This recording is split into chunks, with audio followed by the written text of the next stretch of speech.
Hello again. There has been a twist to the headline-grabbing election hack in the US, for which Russia was widely blamed for tapping into the Democratic Party servers, with reports now saying it was an internal breach.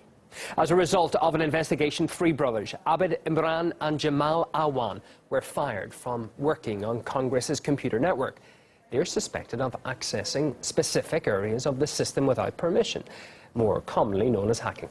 It's also believed they stole equipment. RT's Washington correspondent Guy Chichikan takes a closer look at the story.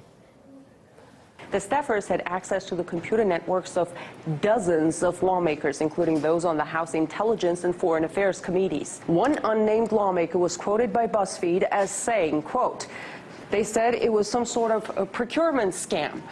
But now I'm concerned that they may have stolen data from us, emails, who knows." Meanwhile, a number of congressional members who employed the three IT specialists have already fired them, but not all. For instance, as of Monday, Congresswoman Debbie Wasserman-Schultz still employed one of the suspects, Imran, who is reported to have worked for her since 2005. Just a reminder, Debbie Wasserman-Schultz was forced to resign from her position as the Democratic National Committee chair after her emails were leaked to the public. She, along with the Democratic Party and the U.S. intelligence community, blamed the Russian government. While the alleged hack by Russia was the main story in town, other security breaches seem to have flown under the radar. In October, police arrested National Security Agency contractor Harold Martin, who, according to prosecutors, stole a staggering 50 terabytes of government data, some of it marked secret or top secret. The prosecutors say the theft occurred over a period of 20 years as Martin worked with different government agencies. Chances are you've never heard of him. Anyway, with staff like this, who needs Russian hackers? In Washington, I'm Ganesh Shakyan, RT. Human rights organisation Reprieve has published an article claiming UK authorities have provided training and assistance to Bahraini police on how to gather evidence against activists. The organisation claims secret training also comprised sessions on the use of water cannon, dog handling and public order tactics. Now, this comes amid outgoing concerns about serious abuses by Bahrain's law enforcement agencies. Now, human rights advocates have repeatedly called on the international community to take action against police brutality in the country.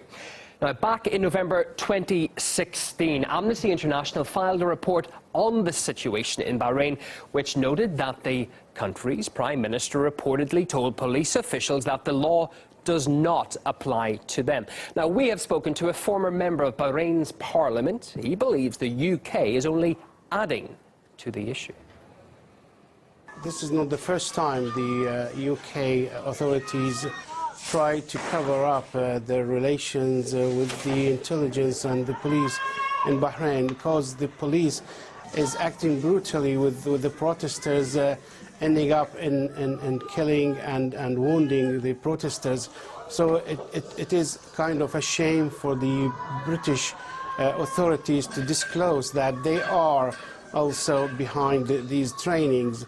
They have not been successful in training the Bahraini police to stop committing bloodshed and the killing, whether on the street or inside the prison, and the torture. Just a few months ago, when the UK Prime Minister went to Bahrain, there were lots of pressure that she will be dealing with the deterioration of the human rights situation in Bahrain, and she did say that she will not give her back to that issue, but once she was in Bahrain, she only supported whatever the brutal regime of Bahrain is doing. That's why, because of lots of criticism against the UK government, I believe they tend to hide these acts. Well, the UK government previously denied providing public order training to Bahrain, saying they have not funded any programs in the kingdom focused on public order. However, Belfast police confirmed they welcomed officers from Bahrain for a study period in Northern Ireland back in 2015.